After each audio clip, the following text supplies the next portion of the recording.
I, Mrs. Ziaur Rahman, do hereby declare the independence of Bangladesh. Mizanur Rahman Mizan ভাই খুবই অমায়িক লোক। আমাকে ডেকে বললেন, রেন্টু তৈরি হও, 2-4 দিনের মধ্যেই ট্রেনিংয়ে যাবে। তুমি ছোট তো, তাই একটু ঝামেলা হবে। তোমাকে ছোট বলে ট্রেনিংয়ে নিতে চাইবে না। তুমি চিন্তা করো না, আমি সব ঠিক করে দেব। মিজান ভাই ট্রেনিংয়ের লিস্টটা লেখে, তাই খুব একটা ঘাবড়ালাম না। বাবুল চলে গেছে বেশ কয়েকদিন হয়ে গেল। মনের গভীরে নিজের অজান্তেই ক্ষীণ আশা, এখনো বাবুল এলো না। আগামী পরশুদিন সকাল 7টায় আমি ট্রেনিংয়ে চলে যাব। সন্ধ্যা ঘনিয়ে এসেছে। মাগরিবের নামাজের সালাম ফেরাতেই দেখি বাবুল আজাদ বলছে, রেন্টু আমি আয়শা পড়ছি। আমি স্বপ্ন দেখছি? না, ঠিক দেখছি। কিছুক্ষণ বুঝে উঠতে পারলাম না। সত্যি সত্যিই বাবুল এসেছে। এখানে বলে রাখি, ব্রিগেডিয়ার আমিন আহমেদ চৌধুরী 1988 সালে ভারত সরকারের কাছ থেকে 1971-এর মুক্তিযোদ্ধাদের যে তালিকা সংগ্রহ করে এবং পরবর্তী পর্যায়ে 1988 এবং 1999 সালে প্রধানমন্ত্রী শেখ হাসিনা তার দপ্তরে মুক্তিযোদ্ধাদের যে তালিকা সংরক্ষণ করা হয়, ভারতীয় সেই তালিকার 1 নং ভলিউমের 461 নং মোহাম্মদ বাবুল হোসেনের ডাকনাম হল বাবুল আজাদ। যা হোক, শুধু একা বাবুল আজাদ আসেনি, সঙ্গে আবার মনির নামে একজনকে নিয়ে এসেছে। মনির আমাদের পাড়ার ছেলে। আমি অবশ্য মনিরকে এর আগে চিনতাম না, এই প্রথম দেখলাম। মিজান ভাইয়ের কাছে গিয়ে বললাম, আমার 2 বন্ধু ছাড়া আমি এই ট্রেনিংয়ে যাব না। যে করেই হোক বাবুল ও মনিরকে আমার সঙ্গে ট্রেনিংয়ে পাঠাতেই হবে। পরের দিন সকালেই মনির বলল, ওর বড় ভাই মন্টু আগরতলাতেই কোথাও আছে। ছুটলাম মনিরের বড় ভাই মন্টুর সন্ধানে। খুঁজে বের করলাম মন্টু ভাইকে। মন্টু ভাই ট্রেনিং শেষ করে অস্ত্র নিয়ে বাংলাদেশের ভিতর যুদ্ধে যাওয়ার অপেক্ষায় আছেন। মন্টু ভাইয়ের কাছেই শুনলাম আমার সেজু ভাই ঢাকা কায়েদে আজম, বর্তমান শহীদ সোহরাওয়ার্দী কলেজের ছাত্র সংসদের জিএস মুজিবুর রহমান মন্টু ট্রেনিং শেষ করে অনেক আগেই ঢাকার অপারেশনে চলে গেছে। কলেজ টিলায় ফিরে এসে দেখা হলো শহীদ ভাইয়ের সাথে। শহীদ ভাই আমার সেজো ভাই মুজিবুর রহমানের বন্ধু এবং কায়েদে আজম কলেজ ছাত্র সংসদের এজিএস। শহীদ ভাই আমাদের পরে যাবে টেন্ডুয়ার ট্রেনিং ক্যাম্পে সামরিক প্রশিক্ষণ নেয়ার জন্য। মিজান ভাইয়ের বদৌলতে পরের দিন সকালে আমরা 3 বন্ধু একটা মিলিটারি লরিতে উঠে বসলাম। মিলিটারি লরিতে ওঠার আগে 3-4 জায়গায় আমাদের নাম লেখা হলো এবং আমাদেরকে স্বাক্ষর নেওয়া হলো। সামরিক লরি আমাদেরকে নিয়ে চলতে শুরু করল। সন্ধ্যা নাগাদ লেম্বুচড়া নামক ট্রেনিং ক্যাম্পে পৌঁছে গেলাম। এই লেম্বুচড়া ট্রেনিং ক্যাম্পে ভারতীয় সেনাবাহিনীর মেজর কে.বি. সিং এবং মেজর আর.পি. শর্মার অধীনে 1 মাস সামরিক প্রশিক্ষণ শেষে 2 নং সেক্টরের সদর দপ্তর মেঘালয় থেকে অস্ত্রশস্ত্র নিয়ে বাংলাদেশের ভেতর ঢুকে পড়লাম। 2 নং সেক্টর কমান্ডার খালেদ মোশাররফকে লেফটেন্যান্ট কর্নেল পদে পদোন্নতি দিয়ে তার নামের ইংরেজির প্রথম অক্ষর কে অনুসারে গড়ে তোলা হল কে ফোর্স এবং এই কে ফোর্সের অধিনায়ক হন খালেদ মোশাররফ। তখন 2 নং সেক্টর কমান্ডারের দায়িত্ব নেন ক্যাপ্টেন থেকে সদ্য পদোন্নতি পাওয়া মেজর হায়দার। খুব সম্ভবত খালেদ মোশাররফ যখন 2 নং সেক্টর কমান্ডার, তখন হায়দার 2 নং সেক্টরের 2IC ছিলেন। আমরা যারা ভারতের সামরিক প্রশিক্ষণ নিয়ে মুক্তিযোদ্ধা হয়েছি, আমাদের প্রশিক্ষণকালে অসংখ্যবার অসংখ্য জায়গায় আমাদের নাম, পিতার নাম, বর্তমান ও স্থায়ী ঠিকানা, কতজন ভাই কতজন বোন, তাদের নাম ইত্যাদি বিষয় লিপিবদ্ধ করা হয় এবং স্বাক্ষর নেওয়া হয়। এই জাতীয় বায়োডাটা দিতে গিয়ে আমরা বিরক্ত হয়ে পড়েছিলাম। ভারত সরকার যদি প্রয়োজন মনে করে ওই তালিকা ধরে এখনও আমাদের খুঁজে বের করে ফেলতে পারবে। একমাত্র কাদের সিদ্দিকী বীরুত্তমের কাদেরিয়া বাহিনী ছাড়া আমরা যারা ভারতে গিয়ে ট্রেনিং নিয়ে মুক্তিযোদ্ধা হয়েছি, এই মুক্তিযোদ্ধারাই মূল মুক্তিযোদ্ধা বা প্রথম মুক্তিযোদ্ধা। এই মুক্তিযোদ্ধারাই দেশে এসে ছাত্র যুবকদের ট্রেনিং দিয়ে আরও মুক্তিযোদ্ধা তৈরি করে, অর্থাৎ ভারতীয় প্রশিক্ষণপ্রাপ্ত মুক্তিযোদ্ধাদের থেকেই জন্ম নেয় দেশীয় প্রশিক্ষণপ্রাপ্ত মুক্তিযোদ্ধা। এই হল ইন্ডিয়ান ট্রেন্ড এবং লোকাল ট্রেন্ডের মুক্তিযোদ্ধা। এই মুক্তিযোদ্ধাদের সাথে এদেশের আপামার জনতা যোগ হয়ে হল মুক্তিবাহিনী। যদি মুক্তিবাহিনী বলা হয় বা ধরা হয়, তাহলে কেবলমাত্র রাজাকার আলবাদর আল শামস ব্যতীত সকল বাঙালি মুক্তিবাহিনী। যেমন সেনাবাহিনীর সকল সদস্যই যুদ্ধ করে না। সেনাবাহিনীর ইঞ্জিনিয়ারিং কোরের লোকেদের দায়িত্ব হচ্ছে ব্রিজ, কালভার্ট, পুল ইত্যাদি তৈরি করা, যুদ্ধ করা নয়। আবার সেনাবাহিনীর মেডিকেল কোর বা সিগন্যাল কোরের সদস্যরা যুদ্ধ করে না। মেডিকেল কোরের দায়িত্ব হচ্ছে আহত সৈনিকদের চিকিৎসা করা, যুদ্ধ করা নয়। সিগন্যাল কোরের দায়িত্ব হচ্ছে সিগন্যাল দেয়া, যুদ্ধ করা নয়। সেনাবাহিনীর সাপ্লাই কোরের লোকেরা যুদ্ধ করে না, কিন্তু যুদ্ধক্ষেত্রে রসদ, গোলাবারুদ, খাবার ইত্যাদি সকল কিছুই সাপ্লাই করা বা পৌঁছে দেওয়ার দায়িত্ব হচ্ছে এই সাপ্লাই কোরের। সেনাবাহিনীর পদাতিক গোলন্দাজ কোরের কাজ হচ্ছে শত্রুকে আক্রমণ করা বা শত্রুর আক্রমণকে প্রতিহত করা, অর্থাৎ সাধারণ ভাষায় যুদ্ধ করা।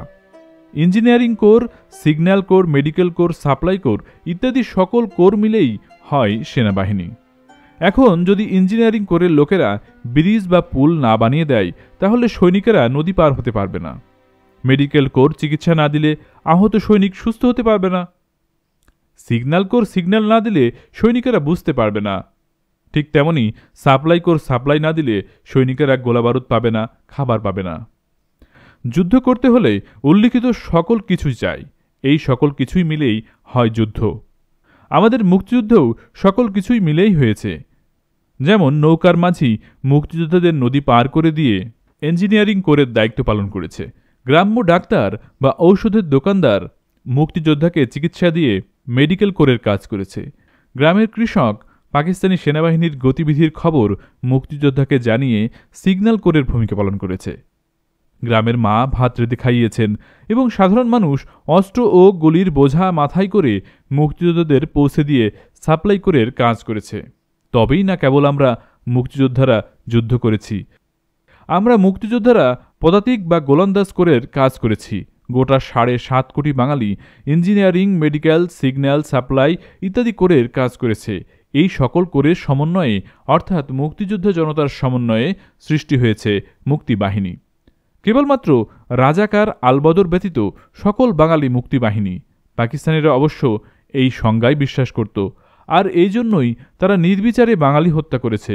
নির্বিচারে বাঙালি হত্যা করা ছাড়া পাকিস্তানি সৈনিকদের আর যা করার ছিল তা হল আত্মসমর্পণ। পাকিস্তানি সেনাবাহিনীর অবস্থা ছিল দ্বীপান্তরে বা নির্বাসনে আসা মানুষের মতো। নির্বাসনে বা দ্বীপান্তরে আসা মানুষ থাকে নিরস্ত্র, কিন্তু পাকিস্তানি সেনাবাহিনীর সৈনিকদের আধুনিক অস্ত্রশস্ত্র দিয়ে নিজ ভূখণ্ড পাকিস্তান থেকে 1200 মাইল দূরে বাংলাদেশে নির্বাসনে পাঠানো হয়েছিল। পাকিস্তানি সমরবিদ ও রাজনীতিবিদরা মনে করেছিল তারা শুধু অস্ত্রের জোরে মানুষ খুন করেই বাংলাদেশ দীর্ঘদিন দখল করে রাখতে পারবে। কিন্তু যেই মাত্র নিরস্ত্র বাঙালি সংক্ষিপ্ত সামরিক ট্রেনিং নিয়ে অস্ত্র হাতে তুলে নিল, সঙ্গে সঙ্গে শুধু শহর অঞ্চল ছাড়া গোটা বাংলাদেশ নিয়ন্ত্রণে চলে গেল মুক্তিযোদ্ধা ও মুক্তিবাহিনীদের কাছে। বাংলাদেশে আসা পাকিস্তানি সেনাবাহিনীদের কাছে যে পরিমাণ অস্ত্র ছিল তা দিয়ে কেবল নিরস্ত্র মানুষকে দীর্ঘদিন দাবিয়ে রাখা যেত ঠিকই, কিন্তু সশস্ত্র মানুষকে বেশি দিন দাবিয়ে রাখা কিছুতেই যেত না। এবং ভারতের মতো একটি রাষ্ট্রের আক্রমণ মোকাবেলা করার ক্ষেত্রে বাংলাদেশে অবস্থানরত পাকিস্তানিদের অস্ত্র ছিল সম্পূর্ণ অকার্যকর। মাত্র কয়েক মাসের মধ্যেই মুক্তিযোদ্ধা এবং এদেশের অপমার জনতা অর্থাৎ মুক্তি বাহিনীর দাপটে পাক হানাদারেরা রাতের বেলায় চলাফেরা বন্ধ করে দিল। তবে পাক হানাদারেরা ঠান্ডা মাথায় একটা পরিকল্পনা দ্রুত চালিয়ে যেতে থাকল, তা হল এদেশের নারীদের ধর্ষণ করা।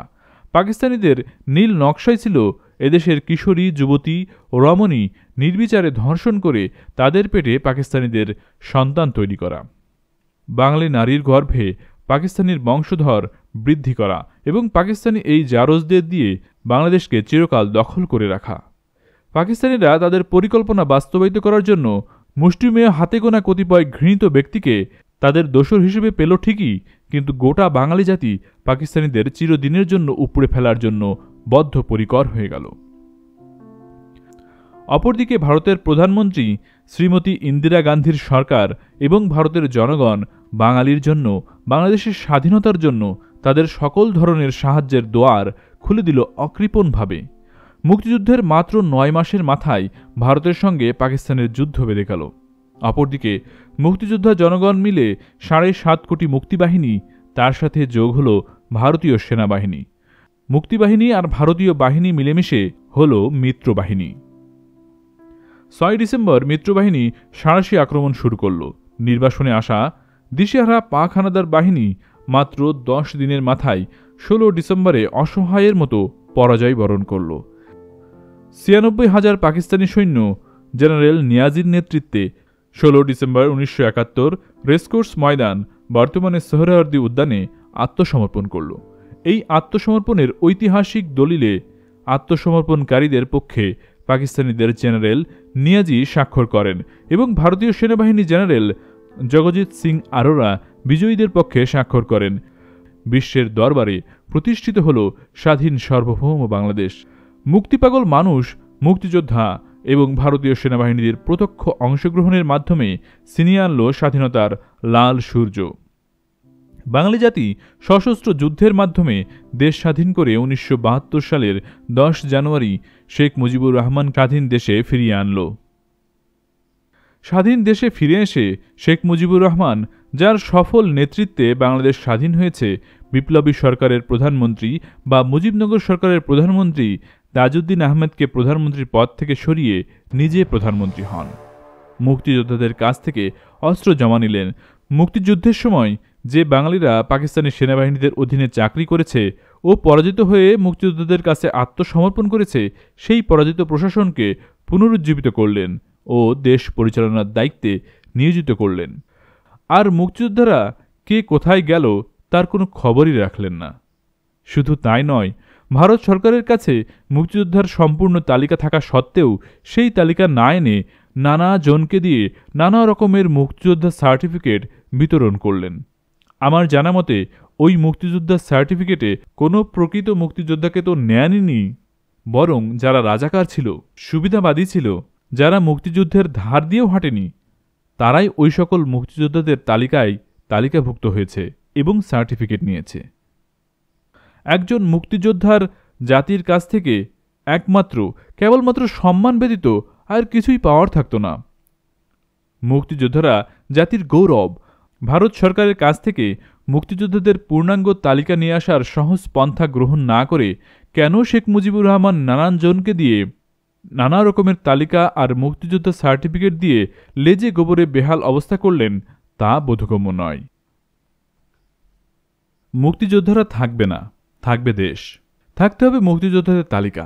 কিন্তু শেখ মুজিব অতি সামান্য ও অতি সহজ কাজ ভারত থেকে মুক্তিযোদ্ধাদের প্রকৃত তালিকা নিয়ে আসতে কেন ব্যর্থ হলেন? এই ব্যর্থতার জন্য একজন মুক্তিযোদ্ধা হিসেবে শেখ মুজিবুর রহমানকে কখনোই ক্ষমা করব না। শেখ মুজিবুর রহমানের প্রতি জাতির ভালোবাসা, শ্রদ্ধা, সর্বোপরি বিশ্বাস আকাশ ছোঁয়া। তিনি সদ্য স্বাধীন দেশের প্রধানমন্ত্রী। জাতির আশা ছিল মুক্তিযুদ্ধে অংশগ্রহণকারী রাজনৈতিক দলগুলো নিয়ে শেখ মুজিবুর রহমান একটি জাতীয় সরকার গঠন করবেন। কিন্তু শেখ মুজিবুর রহমান তা করলেন না। তিনি সরকার গঠন করলেন মুক্তিযুদ্ধের কঠিন ত্যাগের পরীক্ষায় পিছিয়ে পড়া দেশ ও জাতির প্রতি দায়িত্ব পালনে চরম ব্যর্থ সুবিধাভোগী আওয়ামী লীগের সেই সব ব্যক্তিদের নিয়ে। মুক্তিযুদ্ধের সফল নেতা তাজউদ্দিন আহমেদ সহ সকল মুক্তিযোদ্ধাদের দূরে ঠেলে শেখ মুজিবুর রহমান পরাজিত প্রশাসন ও লোকেদের নিয়ে সশস্ত্র যুদ্ধের মাধ্যমে বিজয়ী একটি জাতি ও একটি দেশকে পরিচালনা করতে গিয়ে আসলে বিজয়ী জাতিকে পরাজয়ের গহ্বরে ঠেলে দিলেন। একজন জাতীয় নেতার জ্ঞান, গরিমা আর অভিজ্ঞতায় পূর্ণাঙ্গ সফল হতে যদি 100 মার্কের দরকার হয়, তবে শেখ মুজিবুর রহমানের ছিল 50 মার্ক। পাকিস্তানের 23-24 বছরের আন্দোলন আর সংগ্রামের মধ্য দিয়ে শেখ মুজিবুর রহমান 50 মার্ক অর্জন করেছেন। আর বাকি 50 মার্ক অর্জন হতো যদি শেখ মুজিব 71-এর মহান মুক্তিযুদ্ধের সময় পাকিস্তানের কাছে বন্দী না হয়ে মুক্তিযুদ্ধের নেতৃত্ব দিতেন। তাহলে তিনি প্রত্যক্ষভাবে বুঝতেন মুক্তিযুদ্ধ কি, মুক্তিযুদ্ধের চেতনা কি, মুক্তিযুদ্ধের আদর্শ কি, মুক্তিযোদ্ধা কারা হয় এবং কিভাবে হয়। একটা জাতির জীবনে মুক্তিযুদ্ধ বারবার আসে না। জাতির জীবনে মুক্তিযুদ্ধ আসা বিরল ত্যাগের ব্যাপার। একমাত্র মুক্তিযুদ্ধের মাধ্যমেই একটি জাতি দেহ মনে মাথা তুলে দাঁড়ায় এবং পুরনো ধ্যান ধারণা, পুরনো সকল ব্যবস্থা, সংকীর্ণ সকল চিন্তা ঝেড়ে ফেলে জাতি নতুন করে জন্ম নেয়। একমাত্র মুক্তিযুদ্ধের জীবনপণ কঠিন পরীক্ষার মাধ্যমেই দেশ ও জাতির সেবায় এগিয়ে আসে জাতির বীর সন্তানেরা। আর পিছনে পড়ে যায়, পালিয়ে যায় সুবিধাবাদী ভীরু কাপুরুষের দল। কেবল মুক্তিযুদ্ধের সময় পরিষ্কার চেনা যায় কারা সুবিধাভোগী ভীরু আর কারা ত্যাগী পুরুষ। কিন্তু জাতির দুর্ভাগ্য শেখ মুজিবের। শেখ মুজিবুর রহমান চিনলেন না, জানলেন না জাতির সাহসী ত্যাগী পুরুষদের। এখানেই শেখ মুজিবের 50 মার্ক ঘাটতি গেল। শুধু 50 মার্ক দিয়ে তিনি দেশ চালাতে গেলেন। পাকিস্তানিরা যুদ্ধে পরাজিত হলো, বন্দী হলো, কিন্তু তাদের পরাজিত তাবেদারি বাঙালি প্রশাসনটা শুধু অক্ষতই রাখলেন না, বরং বিজয়ী বাঙালি জাতির মাথার উপর পুনরায় চাপিয়ে দিলেন। তিনি দলে ও প্রশাসনে মুক্তিযোদ্ধাদের তেমন স্থান দিলেন না। একসময় যারা শেখ মুজিবের দলে ছিল তারা বিভক্ত হলো, জাতি বিভক্ত হলো। বাড়তে থাকল নিরাশার সংখ্যা, হতাশা আর নিরাশার ভিতর দিয়েই সময় বয়ে যেতে থাকল। এদেশের কৃষক, শ্রমিক, ছাত্র জনতা এবং সাধারণ মানুষ জীবন পণ করে যুদ্ধ করেছে। জীবন পণ করা সকল যোদ্ধাদের তথা গোটা জাতির শুধু একটা স্বপ্ন ছিল, একটি আশা ছিল, আর সে স্বপ্ন ও আশা হল সুখে থাকার স্বপ্ন, সুখে থাকার আশা। সুখ বলতে যা বোঝায় তা হল থাকার জন্য ঘর, ক্ষুধার জন্য অন্ন, রোগ শোকের জন্য চিকিৎসা, পরিধানের বস্ত্র এবং জ্ঞানের শিক্ষা। এই অন্ন, বস্ত্র, বাসস্থান, চিকিৎসা ও শিক্ষার নিশ্চয়তাই হল সুখে থাকা। আর এই সুখে থাকার জন্যই এদেশের মানুষ লড়াই করেছে, যুদ্ধ করেছে। অস্পষ্ট হলেও জনগণের আকাঙ্ক্ষা ছিল সমাজ বিপ্লবের। মানুষের স্বাধীনতার সংগ্রামে সমাজতান্ত্রিক উপাদান ছিল, মুক্তিযুদ্ধে সমাজতন্ত্রীরাও ছিল। কিন্তু সমাজতন্ত্রীরা নেতৃত্ব দিয়ে জাতীয়তাবাদীদের উপর ওঠার আগেই আমাদের দেশ স্বাধীন হয়ে যায়। মুক্তিযুদ্ধ বিকাশ লাভ না করে অসমাপ্ত থেকে যায়, ফলে সামাজিক বিপ্লবও অসমাপ্ত থেকে যায়। স্বাধীনতার অর্থ হচ্ছে জনগণের মুক্তি। দেশ স্বাধীন হলো, কিন্তু জনগণ মুক্তি পেল না, জনগণের অর্থনৈতিক মুক্তি হলো না। স্বাধীনতা উত্তর বাংলাদেশে পুরাতন সমাজ কাঠামো ভেঙে নতুন সমাজ গড়ার মধ্য দিয়েই সকল মানুষের জন্য অধিকার ও সুযোগের সাম্য প্রতিষ্ঠা না করে বরং প্রতিহত করেছে সামাজিক বিপ্লবকে, অক্ষুণ্ণ রেখেছে অসম বিকাশের পুরাতন ধারাকে। তারা লুণ্ঠন করেছে দুহাতে। আমলা, কালো ব্যবসায়ী, অসৎ রাজনীতিক এরাই ক্রমাগত ধনী হয়েছে স্বাধীনভাবে। জনগণের অগ্রগতি হবে কি? তারা আরও নিঃস্ব, আরও দরিদ্র হতে থাকল। নেতৃত্ব সমগ্র জনগণের স্বার্থ না দেখে শ্রেণী স্বার্থ দেখেছে। তাৎপর্যের বিষয়, নেতৃত্ব যে কেবল শ্রেণীতে সীমাবদ্ধ ছিল তা নয়, আটক ছিল দল ও সর্বোপরি পরিবারের কাছে।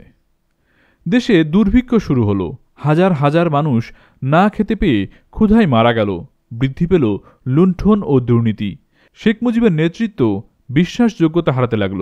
অপরদিকে অসমাপ্ত সামাজিক বিপ্লবের বিপ্লবীরা পূর্ব বাংলা সর্বহারা পার্টির মহান নেতা কমরেড সিরাজ শিকদারের নেতৃত্বে তাদের সশস্ত্র বিপ্লবী তৎপরতা তীব্রতর করে তোলে। যুবকেরা পূর্ব বাংলা সর্বহারা পার্টি জিন্দাবাদ, কমরেড সিরাজ শিকদার জিন্দাবাদ ধ্বনি দিয়ে দেশে ব্যাপক এক নতুন সংগ্রাম শুরু করে। এই সংগ্রামের নাম দেয়া হয় শ্রেণী সংগ্রাম। দলে দলে যুবকরা সিরাজ শিকদারের নেতৃত্বে এই সশস্ত্র সংগ্রামে যোগ দিতে থাকে। আদিকাল থেকেই শিক্ষিত ও ধনী পরিবারে সিরাজ শিকদারের জন্ম। সিরাজ শিকদার খুবই মেধাবী ছিলেন এবং নিজে বিসিএস সিভিল ইঞ্জিনিয়ার ছিলেন। ছাত্রজীবনে তিনি বামপন্থী ছাত্র সংগঠন করতেন। শ্রেণী সংগ্রাম ও সমাজ বিপ্লবের প্রয়োজনে কমরেড সিরাজ শিকদারের সশস্ত্র সংগ্রাম এতই ব্যাপক ও তীব্র হল যে শেখ মুজিবুর রহমানের প্রশাসন দিনকে দিন অচল হয়ে যেতে শুরু করল। নির্যাতিত, নিপীড়িত, শোষিত বাঙালির হৃদয় কমরেড সিরাজ শিকদারকে ঘিরে নতুন করে স্বপ্ন দানা বাঁধতে লাগল। 1974 সালের 2 জানুয়ারি সিরাজ শিকদার গ্রেপ্তার, পলায়নকালে পুলিশের গুলিতে নিহত, এই শিরোনামে দেশের সকল পত্রিকায় সংবাদ প্রকাশিত হল। পুলিশের প্রেস নোটে বলা হলো সিরাজ শিকদারকে গ্রেপ্তার করা হয়েছিল এবং সাভার রোড দিয়ে নিয়ে আসার সময় সিরাজ শিকদার পুলিশের ভ্যান থেকে লাফিয়ে পড়ে পালিয়ে যাওয়ার চেষ্টা করে। তখন পুলিশ গুলি করে, সেই গুলিতে সিরাজ শিকদার নিহত হন। কিন্তু অনুসন্ধান করে জানা যায় পুলিশের প্রেস নোট বানোয়াট। সিরাজ শিকদারকে গ্রেপ্তার করা হয় ঠিকই, কিন্তু গ্রেপ্তারের পর বিনা বিচারে বন্দি অবস্থায় গুলি করে হত্যা করা হয়। সিরাজ শিকদারের বুকে মোট 5টি গুলির চিহ্ন ছিল, যা সামনে থেকে করা হয়েছে। কেউ যদি পালাতে থাকে এবং পলায়ন পর ব্যক্তিকে যদি পিছন থেকে গুলি করা হয়, তাহলে গুলি পিঠে বিদ্ধ হবে, কিন্তু সিরাজ শিকদারের বুকে বুলেট বিদ্ধ হয়েছিল।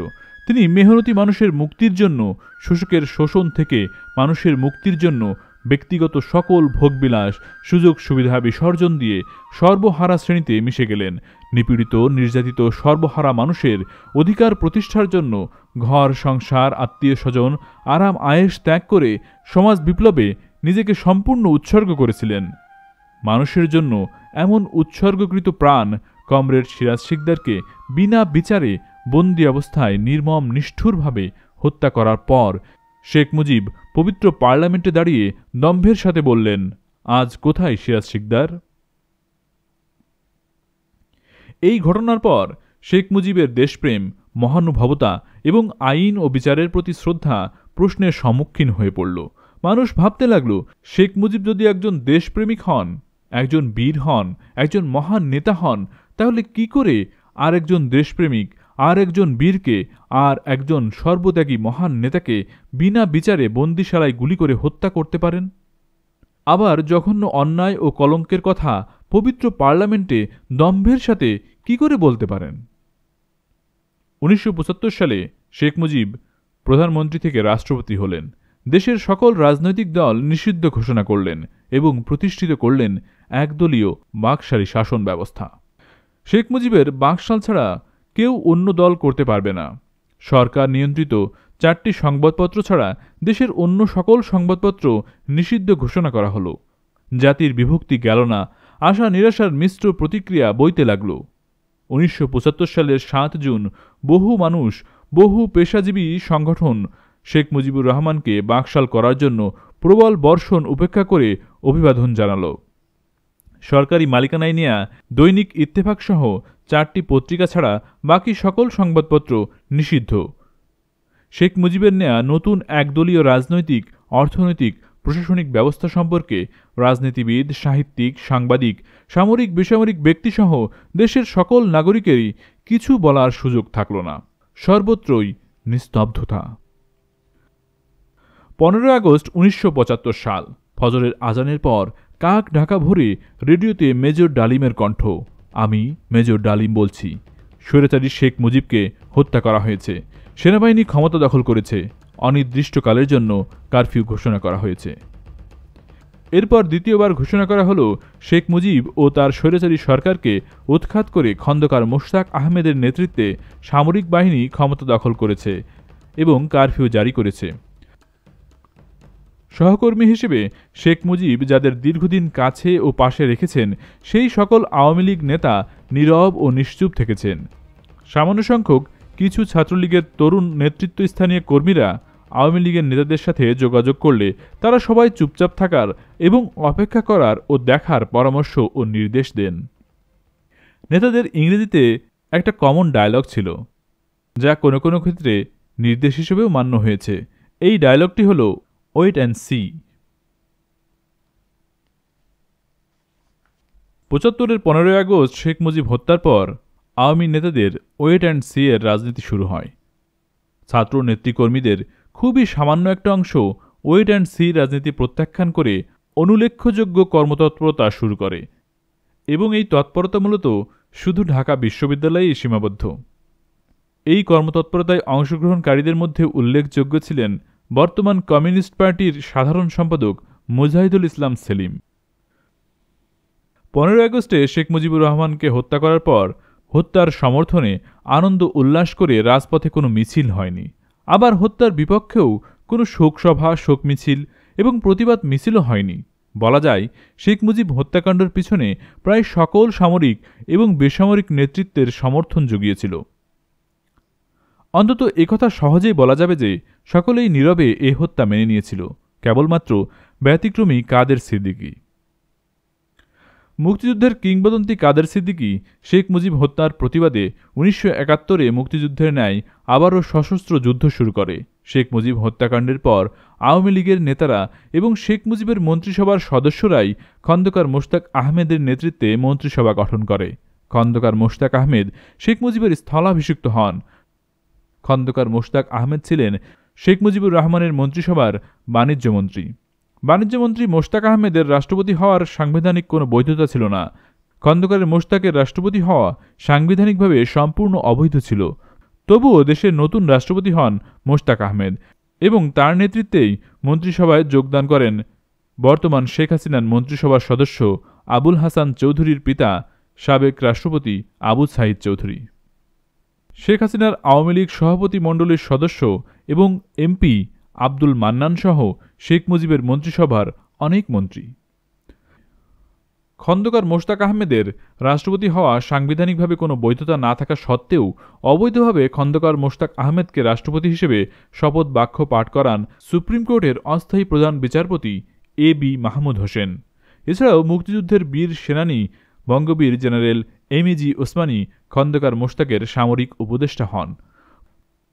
15 আগস্ট সকাল 9 ঘটিকায় তৎকালীন সেনাবাহিনীর প্রধান মেজর জেনারেল শফিউল্লাহ সেনাবাহিনীর প্রধান হিসেবে খন্দকার মোশতাক আহমেদের প্রতি আনুগত্য প্রকাশ করে রেডিওতে ভাষণ দেন। এরপর আনুগত্য প্রকাশ করে রেডিওতে ভাষণ দেন বিমান বাহিনী প্রধান শেখ হাসিনার বর্তমান বিতর্কিত এমপি এ.কে. খন্দকার, নৌবাহিনীর প্রধান অ্যাডমিরাল এম.এইচ. খান ও বিডিআর ও পুলিশ প্রধানগণ। নতুন রাষ্ট্রপতি হিসেবে খন্দকার মোশতাক পার্লামেন্ট মেম্বারদের সভা ডাকেন। এই সভায় যোগদান করা থেকে বিরত রাখার জন্য ছাত্রনেতা নিহত সৈয়দ নুরুল ইসলাম নুরুর নেতৃত্বে ছাত্রলীগের হাতে গোনা কয়েকজন কর্মী জোর চেষ্টা ও তদবির চালালেও আওয়ামী লীগের প্রায় সকল এমপি উক্ত সভায় যোগদান করেন। অপরদিকে বিখ্যাত মুক্তিযোদ্ধা বঙ্গবীর কাদের সিদ্দিকী তার জনা 50 সাথীসহ সীমান্ত এলাকায় অবস্থান নিয়ে খন্দকার মোশতাক আহমেদের বিরুদ্ধে সশস্ত্র যুদ্ধ শুরু করলে ছাত্রনেতা সৈয়দ নুরুল ইসলাম নুরু তার কয়েকজন সঙ্গী নিয়ে বৃহত্তর ময়মনসিংহ এবং বৃহত্তর সিলেট জেলায় সীমান্ত অঞ্চলে কাদের সিদ্দিকীর নেতৃত্বে গড়ে ওঠা সংগঠন জাতীয় মুক্তি বাহিনীতে যোগ দেন। ডাকসুর সাবেক ভিপি মুজাহিদুল ইসলাম সেলিম, বর্তমান সিপিবির সাধারণ সম্পাদক ইসমত কাদির গামা, রবিউল ইসলাম চৌধুরীদের নেতৃত্বে মাত্র শখানেক ছাত্রনেতা ও কর্মী ঢাকা বিশ্ববিদ্যালয়ের রাজনৈতিক কর্মতৎপরতা শুরু করলে এই কর্মতৎপরতা প্রতিহত করার জন্য জাসদ ছাত্রলীগ প্রবলভাবে সক্রিয় হয়ে ওঠে। 1975 সালের অক্টোবর মাসের শেষের দিকে ছাত্রলীগের এই মুষ্টিমেয় নেতাকর্মী মিলে সিদ্ধান্ত নিল 4 নভেম্বর 1975 ধানমন্ডি 32 নম্বরে শেখ মুজিবুর রহমানের বাসভবনে মৌন মিছিল করে যাওয়া হবে। 4 নভেম্বর মৌন মিছিল সফল করে তোলার জন্য ঢাকা বিশ্ববিদ্যালয় এবং ঢাকা শহরে গোপন বৈঠক চলতে থাকল। 2 নভেম্বর দিবাগত গভীর রাতে অর্থাৎ 3 নভেম্বর প্রত্যুষে দেশে দ্বিতীয় সামরিক অভ্যুত্থান ঘটল। 3 নভেম্বর সকালে সোভিয়েত রাশিয়া নির্মিত বোমারু বিমান মিগ-21 আকাশে উড়ল এবং খুবই নিচ দিয়ে ঘন ঘন মহড়া দিতে লাগল। বাংলাদেশ বেতার বা রেডিও বাংলাদেশের এবং টেলিভিশনের সম্প্রচার সারাদিন বন্ধ রইল।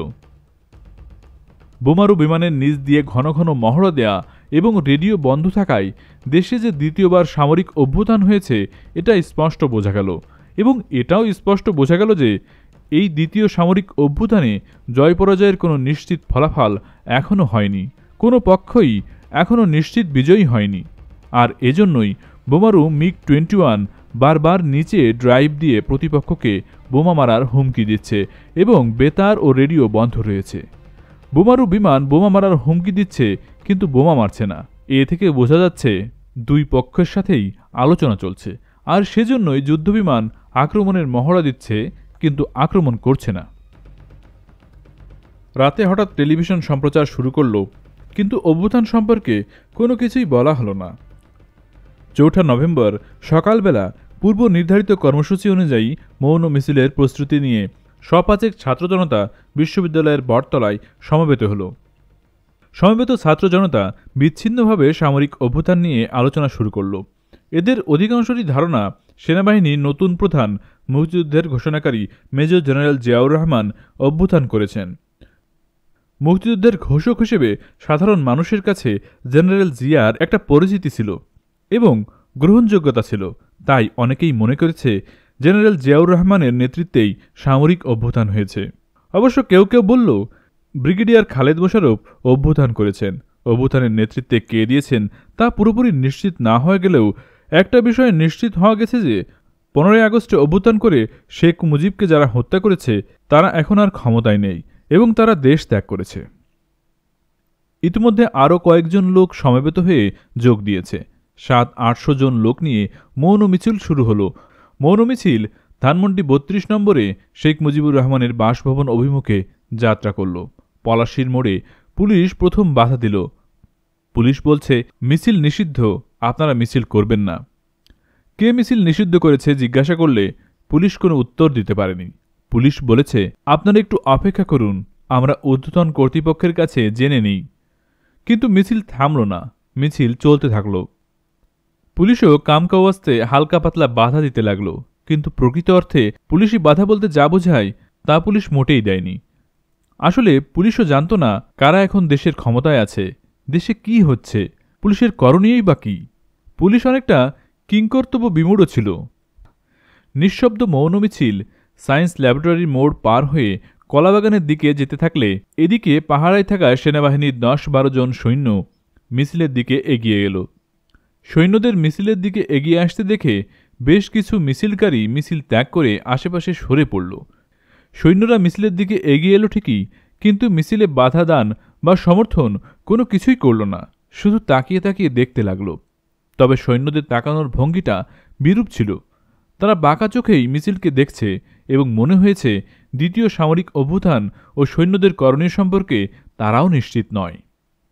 মিছিল কলাবাগান অতিক্রম করে ব্রিগেডিয়ার খালেদ মোশাররফের মা এবং ছোট ভাই রাশেদ মোশাররফ, বর্তমানে শেখ হাসিনার ভূমিমন্ত্রী, মিছিলে অংশ নিলে ব্রিগেডিয়ার খালেদ মোশাররফের নেতৃত্বে অভ্যুত্থানের বিষয়ে বিস্তারিত জানা যায়। এখানেই জানা গেল নতুন সেনাবাহিনীর প্রধান মেজর জিয়াউর রহমানকে ব্রিগেডিয়ার খালেদ মোশাররফের অনুগত বাহিনী বন্দী করেছে এবং অনতিবিলম্বে brigadier Khaled Mosharraf major general পদোন্নতি নিয়ে সেনাবাহিনীর প্রধান হচ্ছেন।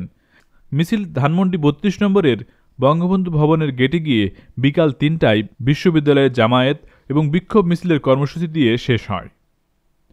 দুপুর 1টার দিকে ধানমন্ডি 32 নম্বরের মুজিব ভবনের সামনে থেকে যে যার স্থানে ফিরে যায়। মাত্র আধা ঘন্টা সময়ের মধ্যে দুপুরের আহার শেষ করে পুনরায় ঢাকা থেকে আবার ঢাকা বিশ্ববিদ্যালয়ে রওনা হয়। বিকাল 3টার দিকেই আমরা ডাকসু ভবনের সামনে উপস্থিত হয়ে দেখি প্রায় 1000 খানেক ছাত্র জনতা ইতিমধ্যেই সমবেত হয়েছে। আনুষ্ঠানিকভাবে সমাবেশ শুরু হয়নি, কিন্তু বিক্ষিপ্তভাবে সবাই আলোচনা করছিল। এই আলাপ আলোচনার মূল বিষয় ছিল জেলখানায় জাতীয় 4 নেতা হত্যা। গতকাল 3 নভেম্বর শেখ মুজিব হত্যাকারীরা জেলখানার অভ্যন্তরে বন্দী অবস্থায় বাংলাদেশের প্রথম প্রধানমন্ত্রী, মুক্তিযুদ্ধের সফল নেতৃত্ব দানকারী জনাব তাজউদ্দিন আহমেদ, প্রথম রাষ্ট্রপতি অর্থাৎ অস্থায়ী রাষ্ট্রপতি সৈয়দ নজরুল ইসলাম, ক্যাপ্টেন মনসুর আলী এবং শিল্পমন্ত্রী কামরুজ্জামানকে গুলি করে হত্যা করে, তারপর দেশ ত্যাগ করে। ডাকসুর সাবেক ভিপি, বর্তমান কমিউনিস্ট পার্টির সাধারণ সম্পাদক মোজাহিদুল ইসলাম সেলিম, ইসমত কাদির গামা সংক্ষিপ্ত ও বিক্ষিপ্ত বক্তৃতার পর মিছিল শুরু হলো। জেলখানায় জাতীয় 4 নেতা হত্যার খবরে মিছিলের মানুষগুলো কেমন যেন বিমর্ষ হয়ে গেল।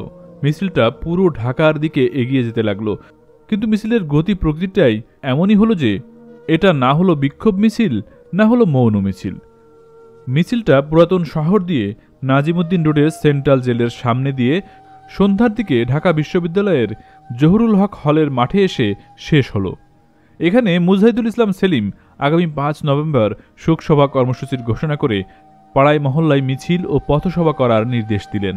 এর আগে বিকাল 3টার দিকে সোহরাওয়ার্দী উদ্যানের পশ্চিম কোণে 3 নেতার মাজারের সামনে জাতীয় 4 নেতাকে দাফন দেওয়ার জন্য কবর খোঁড়া হলো, কিন্তু শেষ পর্যন্ত পুলিশি বাধার জন্য জাতীয় 4 নেতাকে এখানে কবর দেওয়া গেল না।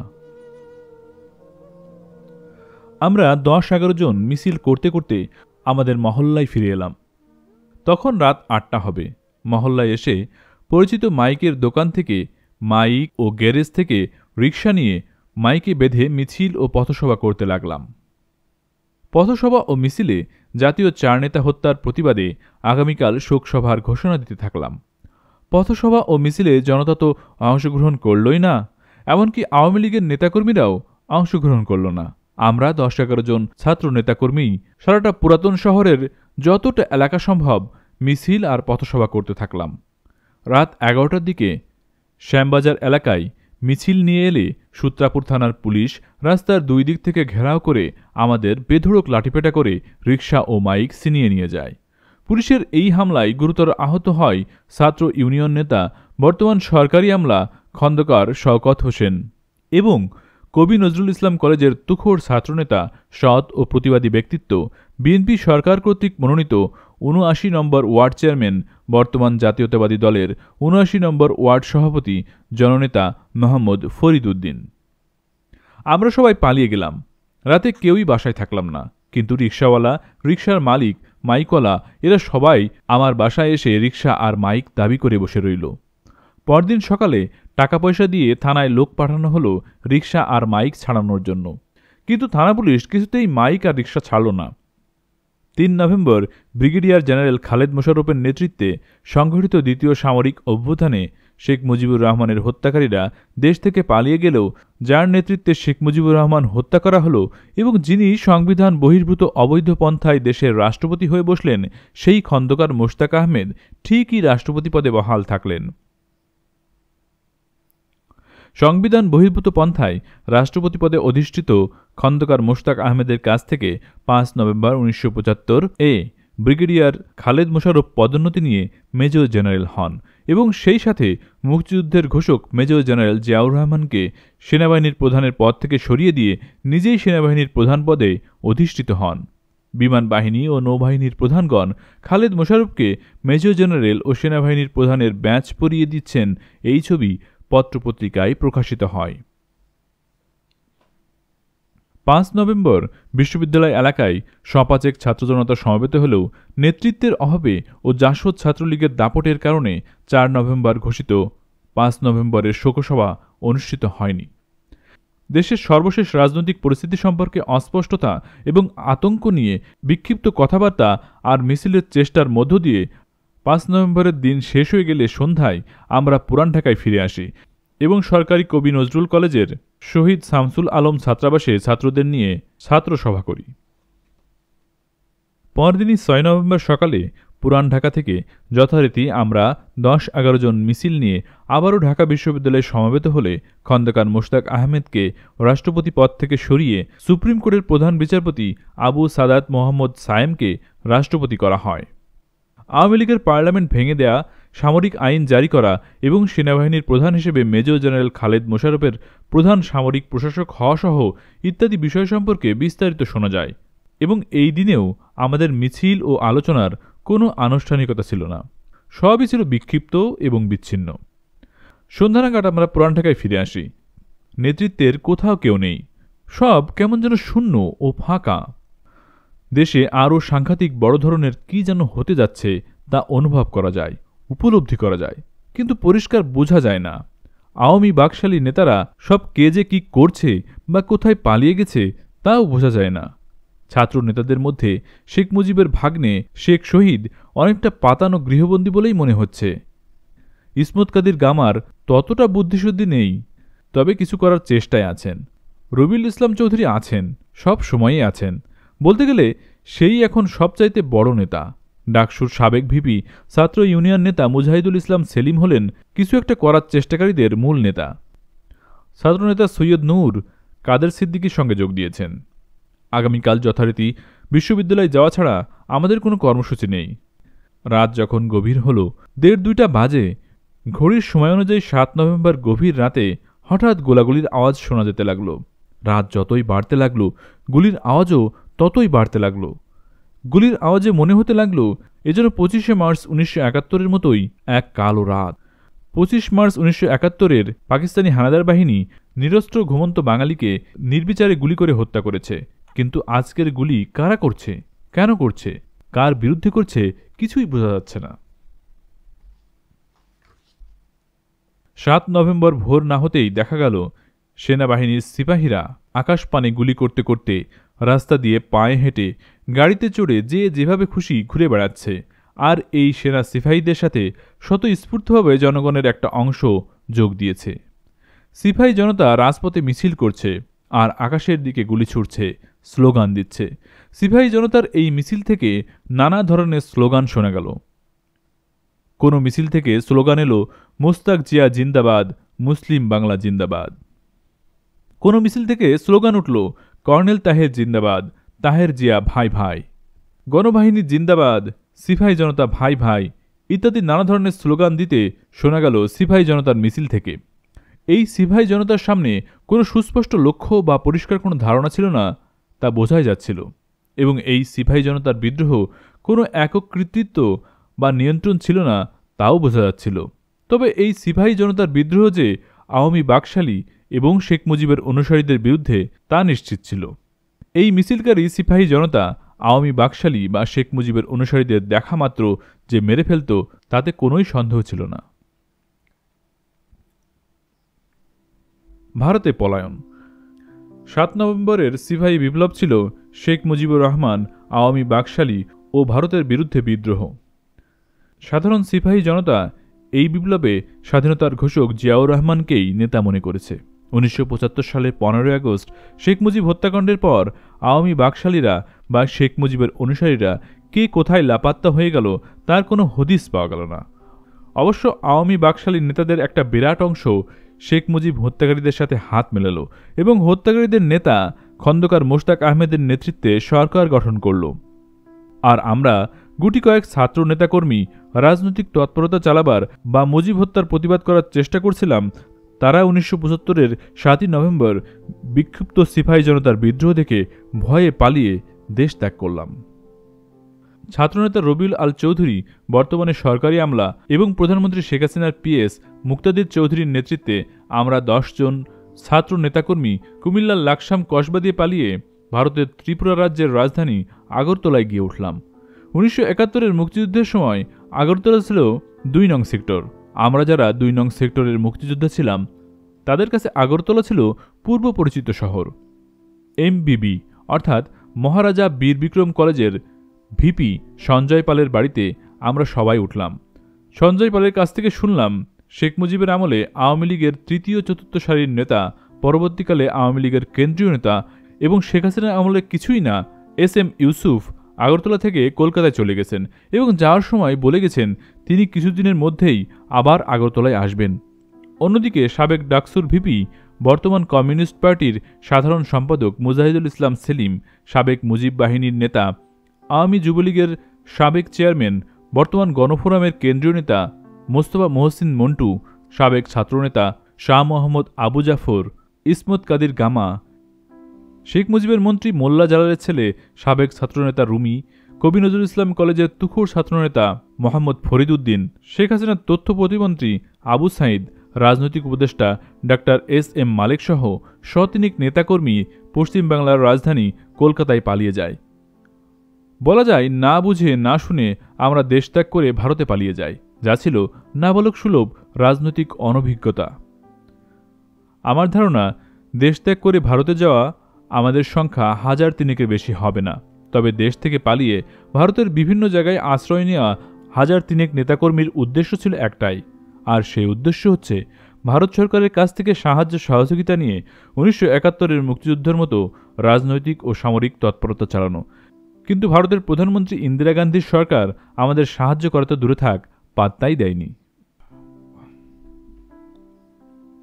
গোপালগঞ্জ বঙ্গবন্ধু কলেজের ছাত্র সংসদের জিএস, পরবর্তীকালে মুক্তিযোদ্ধা সংহতি পরিষদের কেন্দ্রীয় নেতা গোলাম মোস্তফা খান মিরাজ, মোবারক হোসেন সেলিম, টাঙ্গাইলি ছাত্রনেতা বাবর আলী, লিয়াকত হোসেন জাহাঙ্গীর, যুবনেতা নজিবুর রহমান নিহার, ছাত্রনেতা নওশের আলী নসু, যুবকর্মী বর্তমান ভারতের নাগরিক জ্যোতির্ময় বিশ্বাস, গোপালগঞ্জের আব্দুর রউফ শিকদার, এএসএম কাইয়ুম খসরু এবং আমি স্বয়ং বর্তমান গণপ্রজাতন্ত্রী বাংলাদেশের প্রধানমন্ত্রী শেখ হাসিনা কর্তৃক সস্ত্রীক অবাঞ্ছিত ঘোষিত।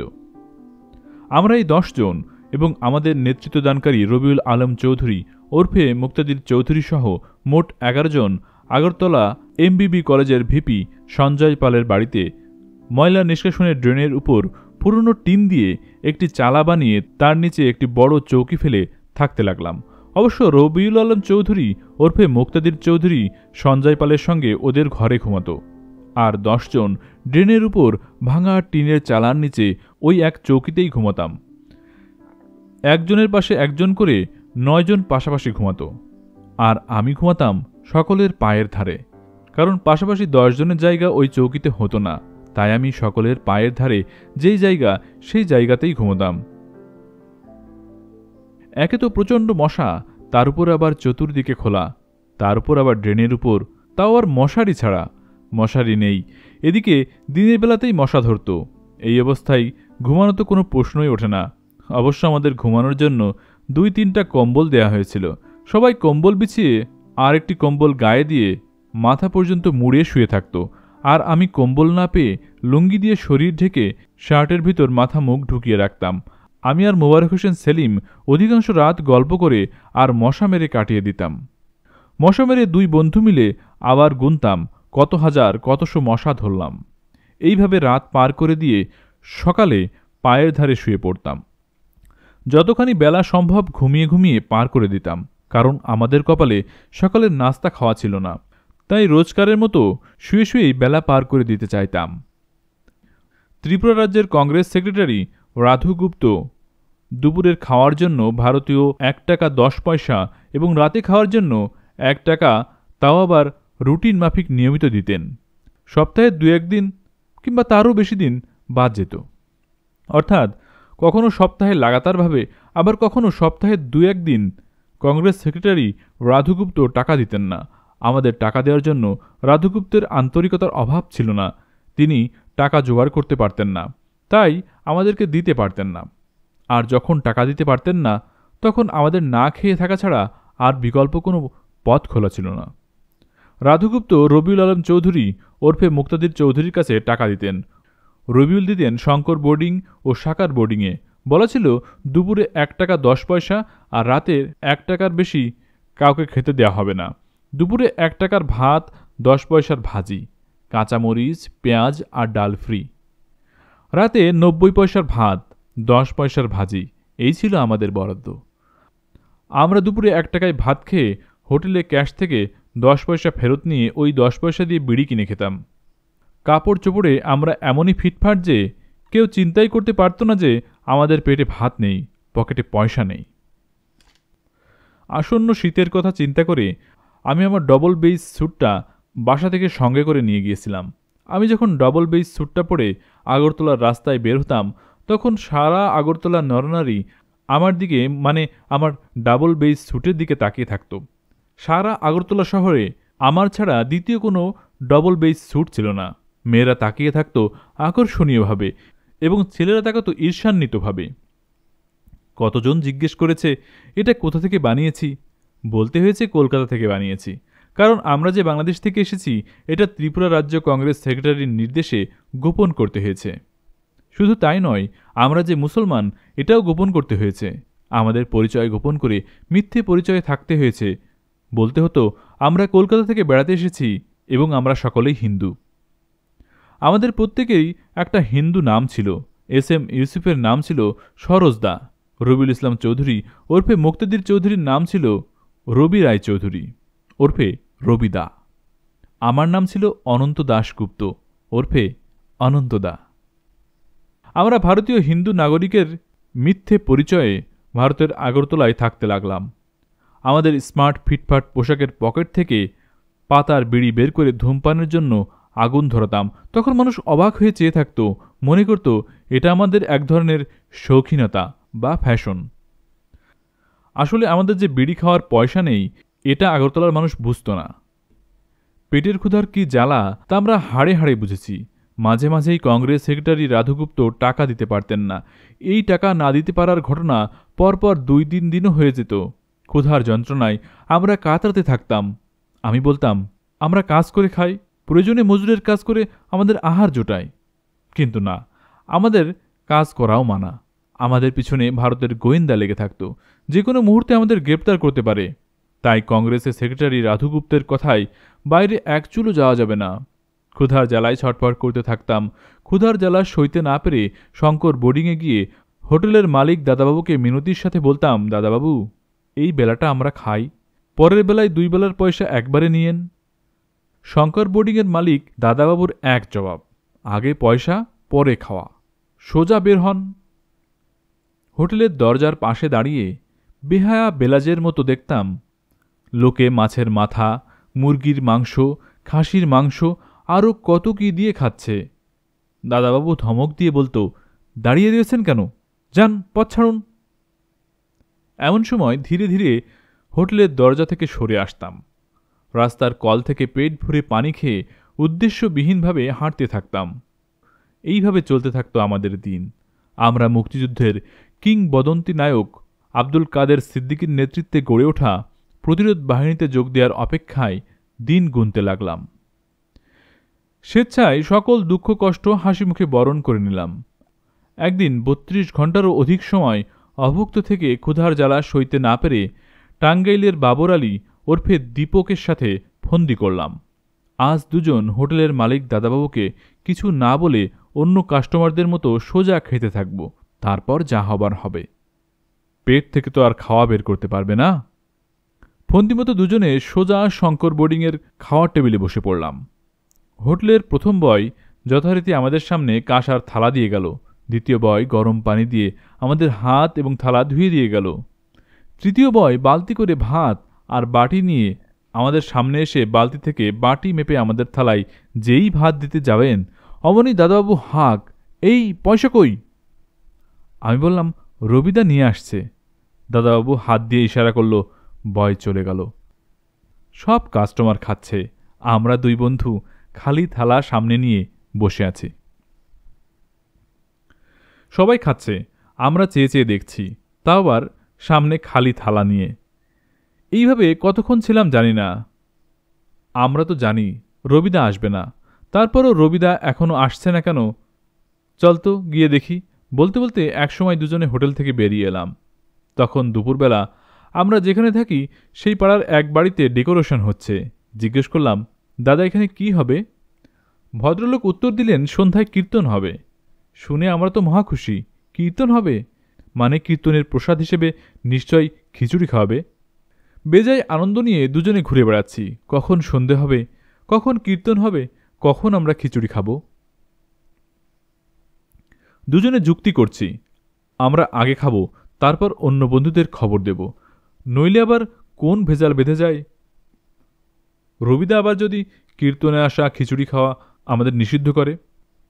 তাই ঠিক করলাম আমাদের খাওয়ার আগে কাউকেই জানাবো না। সন্ধ্যার আগেই আমরা দুই বন্ধু এসে হাজির হলাম।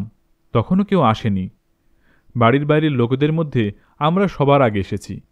বাড়ির গৃহকর্তা ইশারায় সামনে বিছানো হোগলায় বসতে বললেন। আমরা বসে পড়লাম।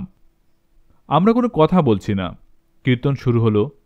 কীর্তন শেষে গৃহকর্ত্রী মা আমাদের বিশেষ যত্ন সহকারে প্রসাদ মানে খিচুড়ি খাওয়ালেন। আমরা খুব খেলাম। যত দিলেন ততই খেলাম, নিষেধ করলাম না। যে যত্ন করে খাওয়ালেন, মনে মনে ভয় পেলাম, যদি টের পাই আমরা মুসলমান, তাহলে আর দেহে প্রাণ থাকবে না, দেহটাও থাকবে কিনা সন্দেহ। সবাইকে খবরটা দিলাম। পড়ি কি মরি করে দৌড়ে গেল সবাই। পরদিন দুপুরে পুকুর পাড়ে গেলাম চান করতে। চান মানে গোসল। আমরা তো সবাই হিন্দু, তাই গোসলকে চান বলতে হচ্ছে, পানিকে জল বলতে হচ্ছে। এর কোনো ভুলভ্রান্তি হলে সর্বনাশ, উপায় থাকবে না। শান বাঁধানো পুকুর পাড়ে আছে সেই গৃহকর্তা। আমাদের দিকে জিজ্ঞেস করলেন, গতকাল প্রসাদ খেয়েছিলে? আমরা বললাম, জি খেয়েছি। ব্যাস, বৃদ্ধ গৃহকর্তার চেহারায় পরিবর্তন হয়ে গেল। বার কয়েক আমাদের দিকে সন্দেহের দৃষ্টিতে তাকালেন, তারপর দ্রুত চলে গেলেন। আমি ভয় পেলাম, মনে মনে খুঁজতে লাগলাম কি ত্রুটি হলো, কিন্তু কোনো ত্রুটি খুঁজে পেলাম না। আমরা তাড়াতাড়ি চলে এলাম। ওই রাস্তায় আর গেলাম না, কাউকে কিছু বললামও না। আমাদের মধ্যে যে সত্যিকারের হিন্দু বন্ধু ছিল জ্যোতির্ময়, ওকে একদিন ঘটনাটা বলায় জ্যোতির্ময় বলল, বেঁচে গেছিস, ধরা পড়ে গিয়েছিলি তোরা হিন্দু না। কিভাবে? ওই যে জি খেয়েছি বলেছিস। তাহলে কি বলতে হবে? বলতে হবে আজ্ঞে খেয়েছি। জি বলা যাবে না, জি এর স্থলে আজ্ঞে বলতে হবে। জি মুসলমানেরা বলে। 15 ফেব্রুয়ারি 1976 রাতে ত্রিপুরা রাজ্যের কংগ্রেসের সেক্রেটারি রাঘু গুপ্ত এসে বললেন, আগামীকাল সকালে কাদের সিদ্দিকের কাছে যাওয়ার জন্য তোমরা তৈরি হও। শুনে তোমরা মহা আনন্দিত। যাক, আল্লাপাক এই কর্মহীন ক্ষুধার্ত জীবন থেকে বাঁচালো। রাধুগুপ্তবাবু আমাদের হাতে আগরতলা টু ধর্মনগর বাসের 10টি টিকিট এবং 30টি অ্যাডোমিন অর্থাৎ বমি বন্ধ হওয়ার ট্যাবলেট দিলেন। আমরা হতবাক হয়ে বললাম, 30টা অ্যাডোমিন? রাধুবাবু বললেন, দোকানে আর ছিল না, তাই বেশি দিতে পারি নাই। তোমরা সকালে যাওয়ার সময় কিছু অ্যাডোমিন নিয়ে নিও। কথা শুনে তো আমরা সবাই হেসে দিয়ে বললাম, এত অ্যাডোমিন ট্যাবলেট দিয়ে কী হবে? রাধুগুপ্ত হেসে হেসে বললেন, কাছে রেখো, কাজে দেবে। তারপর আমাদেরকে 2000 টাকা দিয়ে বললেন, খুব চেপে চেপে খরচ করবে, মনে রাখবে ফুরিয়ে গেলে আর পাবে না। সবশেষে কাদের সিদ্দিকীর কাছে যাওয়ার রাস্তা সম্পর্কে বললেন। প্রথমে ধর্মনগর রেলওয়ে জংশন, সেখান থেকে ট্রেনে করে আসাম রাজ্যের রাজধানী গুয়াহাটি হয়ে ধুবড়ি, তারপর বাসে এবং হেঁটে মহেন্দ্রগঞ্জ বিএসএফ ক্যাম্পে যেতে হবে এবং সেখান থেকে বিএসএফ আমাদেরকে কাদের সিদ্দিকীর কাছে পৌঁছে দেবে।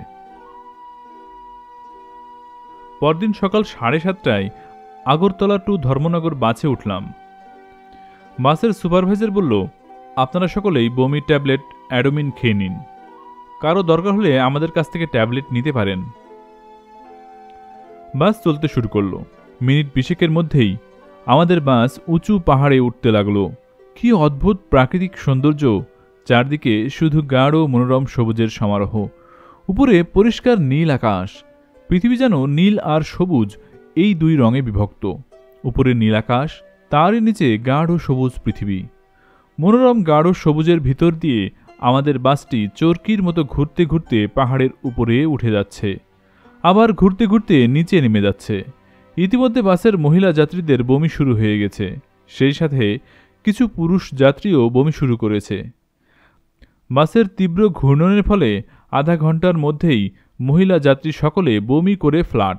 মহিলাদের গায়ের কাপড় চোপড় বেসামাল।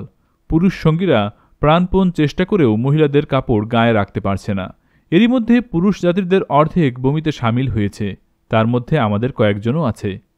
এতক্ষণ পুরুষেরা শাড়ি পরা মহিলাদের কাপড় সামলানোর বৃথা চেষ্টা করেছে, আর এখন কে কাকে সামলায়? চাচা আপন প্রাণ বাঁচা। ঘণ্টাখানেকের মধ্যেই আমি আর টাঙ্গাইলের বাবর আলী ছাড়া বাসের মহিলা পুরুষ নির্বিশেষে সকল যাত্রী বমি করে ফ্ল্যাট। কাপড় চোপড় বেসামাল। মহিলাদের দিকে তাকিয়ে দেখা তো দূরে থাক, সম্পূর্ণ উলঙ্গ হয়ে থাকা মহিলার দিকে তাকাবারও কেউ নেই, কারও সামর্থ্য নেই। আমার অবস্থাও কাহিল। চতুর্দিকে গাছের গাঢ় সবুজ রং আর নীল রং যে কত পীড়াদায়ক, তা আগরতলা টু ধর্মনগর এই রাস্তায় যে যায়নি সে কখনোই বুঝবে না। ঘণ্টা 2 পর পাহাড়ের একটা চওড়া প্রশস্ত মাঠের মতো জায়গায় বাসটি থেমে গেল। বাবর আলী আর আমি বাস থেকে নেমে এলাম। এখানেও সেই পীড়াদায়ক গাঢ় সবুজ আর নীল ছাড়া কোনো রং নেই, নেই অন্য কোনো কিছু। বাসের সুপারভাইজার জানালেন, এখানে আধা ঘন্টা রেস্ট। সুপারভাইজারকে জিজ্ঞেস করলাম, আপনাদের বমি হয় না? উত্তরে বলল, প্রথম প্রথম হতো, এখন হয় না। প্রতিদিন আসা যাওয়া করি তো, সয়ে গেছে।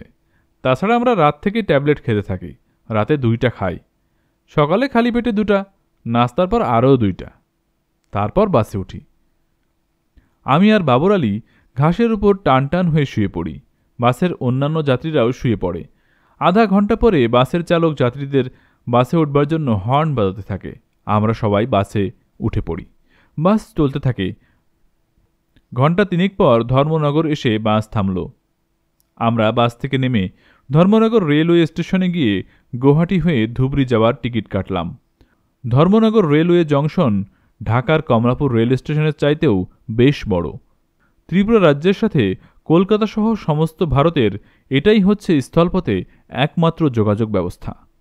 স্টেশনে লুচি বিক্রি হচ্ছিল। আমার খুবই লুচি খেতে ইচ্ছে হচ্ছিল। নজিবুর রহমান নিহার বর্তমানে পরলোকবাসী। রংপুরের কুড়িগ্রামে বাংলাদেশ সেনাবাহিনীর সাথে আমাদের 18 জনের এক সম্মুখ যুদ্ধে আমাদের 14 জন নিহত হয়। এই নিহতদের মধ্যে নজিবুর রহমান নিহার একজন। যা হোক, নিহারের কাছে রবিউল ইসলাম চৌধুরী আমাদের সকলের টাকা একসঙ্গে দিয়েছিল। আমি নজিবুর রহমান নিহারের কাছে লুচি খাওয়ার জন্য টাকা চাই, কিন্তু নিহার আমাকে টাকা নষ্ট করা যাবে না বলে বিমুখ করে। আমি অনেক বলি, অনেকবার বোঝাবার চেষ্টা করি যে আমার লুচি খেতে খুবই মন চেয়েছে। আমি এও বলি, রাতে খাবারের পরিবর্তে আমি লুচি খাবো, আমাকে 2টা টাকা দেওয়া হোক। কিন্তু কিছুতেই নজিবুর রহমান আমাকে লুচি খাওয়ার জন্য 2টা টাকা দেয়নি। আমার আজও এই 20-22 বছর পরেও মনে হয় নিহার আমাকে লুচি খাওয়ার জন্য টাকা না দিয়ে বাড়াবাড়ি করেছে, অন্যায় করেছে। বোধহয় এরই নাম দিন যায় কথা থাকে। আমরা সকলে ট্রেনে উঠলাম। ট্রেন ছেড়ে দিল। ট্রেন একসময় আসামের রাজধানী গৌহাটি স্টেশনে থামল। আমরা ট্রেনে বসেই মনোমুগ্ধকর মনোরম পাহাড়ি শহর গৌহাটিকে দেখলাম। সৌন্দর্যের অপূর্ব লীলায় ভরপুর পাহাড়িয়া গৌহাটি শহর দেখে মনে হয় থেকেই যায়। গৌহাটি স্টেশন থেকে ট্রেন পাল্টিয়ে আমরা ধুবড়ির ট্রেনে উঠলাম। ভারতের ত্রিপুরা রাজ্য পাড়ি দিয়ে আসাম রাজ্যের পুরো রেলপথ অতিক্রম করে আমরা ধুবড়ি এসে ট্রেন থেকে নেমে বাসে করে খুব সম্ভবত বাংলাদেশের ব্রহ্মপুত্র নদীর ভারতীয় অংশের পাড়ে এলাম। ইঞ্জিন চালিত নৌকায় বিশাল চওড়া এই নদী পার হয়ে ভারতের মেঘালয় রাজ্যে প্রবেশ করলাম। এরপর মেঘালয়ের পাহাড়িয়া জঙ্গলের ভেতর দিয়ে হাঁটতে থাকলাম। সন্ধ্যা গড়িয়ে রাত নেমে এলো। সেই দুপুর থেকে হাঁটতে শুরু করেছি, এখন রাত্রি দ্বীপ্রহর। ক্লান্ত বিষণ্ণ দেহ আর চলতে চায় না, কিন্তু না চলে উপায় কি? ঘুটঘুটে অন্ধকার, মাঝে মাঝে জঙ্গলের জীবজন্তুর জলজলে চোখ ছাড়া আর কিছুই দেখা যায় না। এর মধ্যেই আমরা 10 জন তরুণ একই উদ্দেশ্যে অজানা পথ চলছি। আরও কিছু দূর এগোতেই অন্ধকারে ছায়ার মতো মনে হলো ওই বিএসএফের ক্যাম্প হতে পারে। উচ্চস্বরে চড়া গলায় জিজ্ঞেস করলাম, এ ভায়া, ইয়ে বিএসএফ ক্যাম্প হে? বলতে বলতে আরও একটু এগোতেই হোল্ড, হ্যান্ডস আপ বলে বিএসএফ সেন্ট্রি তেড়ে উঠল। আমরা সবাই হাত উঁচু করে দাঁড়িয়ে রইলাম। 3-4 জন বিএসএফ আমাদের দিকে টর্চ মেরে অস্ত্র নিয়ে এগিয়ে এলো। কাছে এসে জিজ্ঞেস করল, তুম লোক কন হ্যাঁ? আরও 5-7 জন বিএসএফ এসে আমাদের ঘিরে ফেলে বলল, হাত নামাইয়ে। আমরা হাত নামালাম। একজন বিএসএফ আমাদের এখানে থাকতে বলে ক্যাম্পের ভিতরে চলে গেল। আমরা জিজ্ঞেস করলাম, আমরা কি এখানে বসতে পারবো কিনা? তারা আমাদের বসতে বলল। আমরা মাটিতে বসে পড়লাম। প্রথমে একটু হাতের উপর ভর দিয়ে বসলাম, তারপর মাটিতে শুয়ে পড়লাম। দেহের ক্লান্তিতে ঘুমিয়ে পড়লাম। কতক্ষণ ঘুমিয়েছিলাম জানি না, বিএসএফের ডাকে ঘুম ভাঙল। তারপর কড়া পাহারায় আমাদের ক্যাম্পের ভিতরে নিয়ে গেলে একজন মেজর আমাদের সাথে কথা বলল। তাকে আমরা বিস্তারিত বললাম। আমাদের খেতে দেয়া ও বিশ্রাম নিতে দেওয়ার সুযোগ দেওয়ার জন্য আবেদন করলাম। তিনি 10 জন বিএসএফ দিয়ে বললেন, উনলোক্কা সাথ যাইয়ে। বিএসএফের সাথে আমরা আবার হাঁটতে শুরু করলাম। রাত্রি শেষ হলো, আমাদের হাঁটা শেষ হলো না। পূর্বাকাশ রঙিন করে সূর্য উঠল। আমরা চলতেই থাকলাম। 5-6 মাইল দূরে আরেকটা বিএসএফ ক্যাম্পে এসে আমাদেরকে বুঝিয়ে দিলে নতুন বিএসএফ দল আমাদেরকে সঙ্গে করে হাঁটতে শুরু করলো। আমরা তাদের কাছেও খাওয়ার আবেদন করলাম, কিন্তু কোনো ফল হলো না। বেলা 12টার দিকে অন্য একটা ক্যাম্পে আমাদের এনে 2টো রুটি আর বুটের ডাল খাওয়ানো হলো। পেটে প্রচণ্ড খিদে, মুহূর্তের মধ্যেই রুটি শেষ হয়ে গেল। আমাদের খাওয়ার জন্য আধা ঘন্টা সময় বেঁধে দেওয়া হয়েছিল। আধা ঘন্টার পর আবার আমাদের নিয়ে বিএসএফ হাঁটা শুরু করলো। একটার পর একটা ক্যাম্প আর দল বদলের মাধ্যমে আমরা হাঁটতে লাগলাম। এইভাবে 2 দিন 2 রাত এক নাগারে বিরামহীন হেঁটে আমরা মহেন্দ্রগঞ্জ বিএসএফ ক্যাম্পে পৌঁছলাম। এখানে বিএসএফের একজন ব্রিগেডিয়ার আমাদের পৃথক পৃথকভাবে সারা রাত জিজ্ঞাসাবাদ করে। 20 ফেব্রুয়ারি বিকালে আমাদের মনে হলো আজ রাত 12টার পরই 21 ফেব্রুয়ারি মহান শহীদ দিবস। সিদ্ধান্ত নিলাম শহীদ দিবস উদযাপন করব। 6টি টিন অর্থাৎ মুড়ির টিন আর গায়ের চাদর দিয়ে মহেন্দ্রগঞ্জ বিএসএফ ক্যাম্পের মাঠে আমরা তৈরি করলাম অস্থায়ী কৃত্রিম শহীদ মিনার। রাত 12টা 1 মিনিটে আমরা 10 জন লাইন ধরে আব্দুল গাফফার চৌধুরী রচিত, শহীদ আলতাফ মাহমুদ সুরপিত বিখ্যাত ঐতিহাসিক গান আমার ভাইয়ের রক্তে রাঙানো 21শে ফেব্রুয়ারি আমি কি ভুলিতে পারি গাইতে গাইতে মাঠ প্রদক্ষিণ করে আমাদের তৈরি শহীদ মিনারে পুষ্প অর্পণ করি। মহেন্দ্রগঞ্জ বিএসএফ ক্যাম্পের প্রায় সকল সদস্য গভীর কৌতূহল আর আগ্রহ নিয়ে শ্রদ্ধার সাথে এই দৃশ্য অবলোকন করেছে। বঙ্গবীর কাদের সিদ্দিকীর পক্ষ থেকে সাভারের মাহবুবুর রহমান মাহবুব মহেন্দ্রগঞ্জ বিএসএফ ক্যাম্পে প্রথম আমাদের সাথে সাক্ষাৎ করেন। দিন 10 পরে আমাদের কাদের সিদ্দিকের নেতৃত্বে গড়ে ওঠা জাতীয় মুক্তিবাহিনীর হেডকোয়ার্টারের চান্দুভুইয়ে নিয়ে যাওয়া হয়। চান্দুভুই নামক স্থানে 2 পাহাড়ের মাঝখানে, যেখানে দিনে সূর্য দেখা যায় না, আকাশও দেখা যায় না, জঙ্গলের ভিতর এমন একটি স্থানে খড়কুটো দিয়ে কোনো রকমে বানানো ঘরে আমাদের থাকার ব্যবস্থা হলো। আদিম যুগেও যখন মানুষ পাহাড়ে জঙ্গলে বাস করত তখন হয়তো থাকার জন্য এর চাইতে ভালো ঘর করেছিল। কাদের সিদ্দিকের কাছে গেলাম, কিন্তু দুঃখ গেল না, দুঃখ সঙ্গেই রয়ে গেল। এখানেও ক্ষুধার যন্ত্রণা, প্রতি 24 ঘন্টায় একবার খাওয়া। বেলা 12টার দিকে নারকেলের আচার আর 1 আড়া ভাত, সঙ্গে সামান্য ডালের পানি। পরের দিন আবার বেলা 12টায় ওই পরিমাণ ভাত, অর্থাৎ 24 ঘন্টা পর পর একবার যৎ সামান্য ভাত। চান্দুভুই পৌঁছানোর 3 দিন পর বাঘা কাদের সিদ্দিকীর সঙ্গে আমাদের দেখা হলো। কাদের সিদ্দিকী আমাদের প্রথম দর্শনেই বললেন, কষ্টের আগুনে জ্বলে জ্বলে আঙ্গার হতে হবে, তারপর দেশ সেবা করতে হবে। যদি পারো তাহলে তোমরা আমার সাথে থাকো, না পারলে ভাই চলে যাও। তিনি আরও বললেন, হাসি মুখে কষ্ট করতে না পারলে দেশ সেবা করা যাবে না। দেশ সেবা মানেই হচ্ছে কষ্ট করা। 1971-এর মুক্তিযুদ্ধের চাইতেও আরও বেশি কষ্ট করতে হবে, আরও বেশি ত্যাগ স্বীকার করতে হবে। 71-এ আমরা সব কিছু সহজে পেয়ে গিয়েছিলাম, তাই জাতীয় জীবনে এই বিপর্যয় নেমে এসেছে। তাই বলি, ভাই, যদি কষ্ট করতে পারো, যদি সর্বোচ্চ ত্যাগ স্বীকার করতে পারো, তাহলে থাকো, নইলে চলে যাও। প্রতি উত্তরে আমরা বললাম, আমরা জ্বলে পুড়ে ছাই হয়ে যাব, তবু আপনার সাথে দেশের কাজ করব। সাথীদের প্রায়ই বলতাম, পৃথিবীতে এমন কোনো লেখক আছেন এই জায়গার, এই পরিবেশ, এই ঘটনা নিয়ে লিখে মানুষকে বোঝাতে পারবে?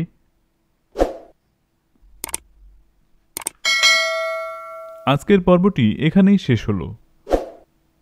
শেখ মুজিব হত্যার প্রতিশোধ তথা বঙ্গবীর আব্দুল কাদের সিদ্দিকীর নেতৃত্বে গড়ে ওঠা প্রতিবিপ্লবের আদ্যপান্ত জানার আমন্ত্রণ জানিয়ে আজকের মতো এখানেই বিদায় নিচ্ছি। আল্লাহ হাফেজ।